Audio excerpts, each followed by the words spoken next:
തുടക്കത്തിൽ പറഞ്ഞതുപോലെ നിമിഷപ്രിയയുടെ വധശിക്ഷയിൽ ഇളവ് കിട്ടുന്നതിന് വേണ്ടിയുള്ള ചർച്ച ഇന്നും യമനിൽ തുടരും.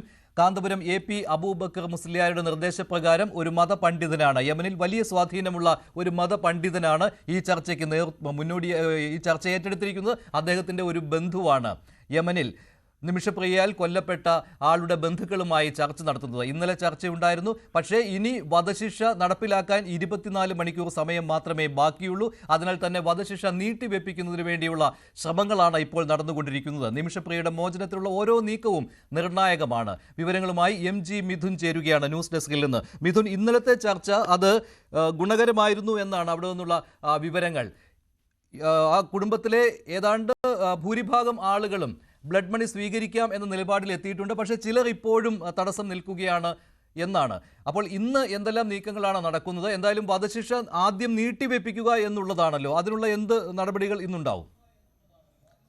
മനുഷ്യ യമനിലെ നോർത്തിലാണ് ഇത് സംബന്ധിച്ചുള്ള ചർച്ചകൾ പുരോഗമിക്കുന്ന. ചർച്ചകൾ ഇനി അല്പസമയത്തിനകം തന്നെ ആരംഭിക്കുകയും ചെയ്യും. അതിനു മുന്നോടിയായി തന്നെ നാളെയാണ് ഈ ഒരു വധശിക്ഷ നടപ്പാക്കുന്നതിന് വേണ്ടിയുള്ള നടപടിക്രമങ്ങൾ ജയിലധികൃതർ നടപ്പാക്കാൻ പോകുന്നത്. അതിൻ്റെ സാഹചര്യത്തിൽ സമയമാണ് ഈ ഒരു ഘട്ടത്തിൽ ആവശ്യമായിട്ടുള്ളത്. അതുകൊണ്ട് തന്നെ ഈ വധശിക്ഷ നീട്ടിവെക്കണമെന്ന് ആവശ്യപ്പെട്ടുകൊണ്ട് സനായിലെ ക്രിമിനൽ കോടതിയിൽ ഹർജി നൽകാനൊരു നീക്കമാണ് ഇപ്പോൾ കുടുംബത്തിൻ്റെ ഭാഗത്തു നിന്ന് ഉണ്ടാകുന്നത്. ഇത് ഇന്ന് തന്നെ അടിയന്തരമായി സനായിലെ ക്രിമിനൽ കോടതി പരിഗണിക്കുകയും ചെയ്യും.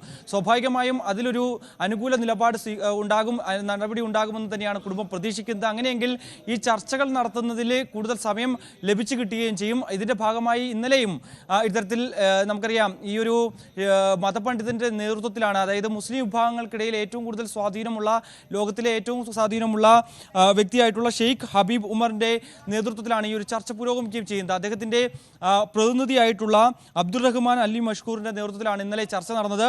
യമൻ ഭരണകൂട പ്രതിനിധികൾ, ഒപ്പം തന്നെ ജിനായത്ത് കോടതി സുപ്രീം ജഡ്ജ് ഉണ്ടായിരുന്നു, കൊല്ലപ്പെട്ട തലാലിന്റെ സഹോദരൻ, ഗോത്ര തലവന്മാർ എന്നിവരാണ് ഈ യോഗത്തിൽ ഇന്നലെ പങ്കെടുത്തത്. ഈ ഒരു യോഗത്തിൽ കാന്തപുരം മുന്നോട്ട് വെച്ചിട്ടുള്ള കാര്യങ്ങൾ അത് ഈ കുടുംബത്തെ കൃത്യമായി ധരിപ്പിക്കുകയും ചെയ്തു. അതിൽ ഒരു വിഭാഗം ആളുകൾ അതിനോട് അനുകൂല നിലപാട് സ്വീകരിച്ചു. ഈ ദിയാധനം സ്വീകരിക്കാൻ തയ്യാറാണ് എന്നുള്ളൊരു അനുഭാവപൂർണ്ണമായിട്ടുള്ളൊരു തീരുമാനത്തിലേക്ക് അവർ എത്തിയെന്നാണ് നമുക്ക് മനസ്സിലാക്കാൻ സാധിക്കുന്നത്. പക്ഷേ ഇപ്പോഴും സഹോദരൻ ഉൾപ്പെടെയുള്ളവർ അതിൽ നിന്ന് ആ ഒരു തീരുമാനത്തിലേക്ക് എത്തുന്നില്ല എന്നുള്ളതാണ്.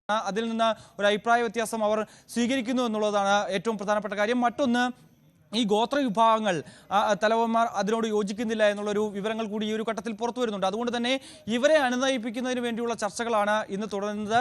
അതിലേറ്റവും പ്രധാനപ്പെട്ടത് കാന്തപുരത്തിൻ്റെ ഈ ഒരു ഇടപെടൽ തന്നെയാണ് ഏറ്റവും പ്രായോഗികമായി നമുക്ക് ഈ ഒരു ഘട്ടത്തിൽ കണക്കാക്കാൻ സാധിക്കുന്നത്. കാരണം യമനിലെ ഭരണകൂടം അത് കഴിഞ്ഞ കുറേ കാലങ്ങളായി താറുമാറായ അവസ്ഥയിലാണ്. രണ്ട് ഭരണകൂടങ്ങളാണ് അവിടെ ഉള്ളത്, അതായത് നോർത്ത് സൗത്ത് എന്ന രീതിയിലാണ്. അതുകൊണ്ട് തന്നെ ഈ ഒരു അന്താരാഷ്ട്ര തലത്തിലുള്ള ചർച്ചകളൊന്നും തന്നെ നടക്കാനുള്ള സാധ്യതയില്ല. അതുകൊണ്ട് തന്നെ ഈ ഒരു ഇടപെടൽ മാത്രമാണ് ഈ ഒരു ഘട്ടത്തിൽ പ്രായോഗികമായിട്ടുള്ളത്. അതുതന്നെയാണ് വിദേശകാര്യ മന്ത്രാലയം നേരത്തെ കഴിഞ്ഞ ദിവസം ഈ കേസ് സുപ്രീം കോടതിയിൽ പരിഗണിച്ചപ്പോഴും നിലപാട് വ്യക്തമാക്കുകയും ചെയ്തു. കാരണം ഇനി കേന്ദ്രത്തിന്റെ ഭാഗത്തു നിന്നൊന്നും തന്നെ ചെയ്യാനില്ല, ചെയ്യാനുള്ള കാര്യങ്ങളെല്ലാം തന്നെ ചെയ്തു കഴിയുകയും ചെയ്തു. അതിന്റെ അടിസ്ഥാനത്തിലാണ് ഇത്തരത്തിലൊരു കാന്തപുരത്തിന്റെ ഇടപെടൽ ഉണ്ടാകുകയും. ഒപ്പം തന്നെ നമുക്കറിയാം ഈ അബ്ദുറഹീം എന്ന് പറയുന്ന ആൾ, അതായത് ഷെയ്ഖ് ഹബീബ് ഉമർ എന്ന് പറയുന്ന ആൾ, മതപണ്ഡിതനായിട്ടുള്ള ആൾ, അത് ലോകത്തിലെ തന്നെ മുസ്ലിം വിഭാഗങ്ങൾക്കിടയിൽ ഏറ്റവും സ്വാധീനമുള്ള വ്യക്തികളിൽ ഒരാളാണ് എന്നുള്ളതാണ് ഏറ്റവും ശ്രദ്ധേയമായിട്ടുള്ളത്. അതുകൊണ്ട് തന്നെ അദ്ദേഹത്തിൻ്റെ ഇടപെടൽ അത് ഒരു അനുകൂല നിമിഷപ്രിയയുടെ ഒരു മോചനവുമായി ബന്ധപ്പെട്ട അല്ലെങ്കിൽ വധശിക്ഷ റദ്ദാക്കുന്നതുമായി ബന്ധപ്പെട്ട ഒരു അനുകൂല തീരുമാനം ഉണ്ടാകുമെന്ന് തന്നെയാണ്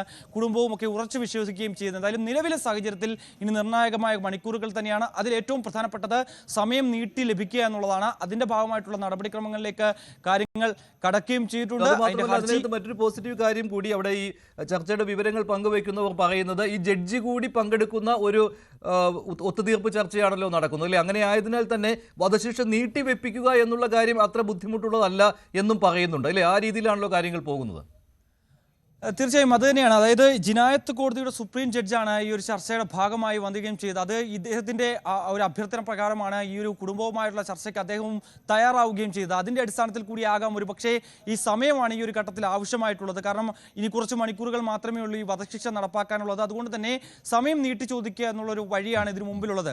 അല്ലെങ്കിൽ അതിനു മുമ്പ് തന്നെ ഈ ദിയാധനം സ്വീകരിക്കാനുള്ള തീരുമാനത്തിലേക്ക് അല്ലെങ്കിൽ അതിനൊരു സമ്മതം ഈ കുടുംബം അറിയിക്കണം. പക്ഷേ അതിന് ഇനിയും സമയം കൂടുതൽ എടുക്കുമെന്നുള്ളത് തന്നെയാണ്. ഒരു വിഭാഗത്തെ കൂടി ഇനി അനുനയിപ്പിക്കേണ്ടതായിട്ടുണ്ട്. ആ ഒരു സാഹചര്യത്തിൽ ഇദ്ദേഹം തന്നെയാണ് മുന്നോട്ട് വെച്ചിട്ടുള്ളത് ഈ ഒരു ഹർജിയുമായി പോവുക, സനയിലെ ക്രിമിനൽ കോടതിയിൽ ഉടൻ തന്നെ അടിയന്തര ഹർജി നൽകുക, അത് പരിഗണിക്കും.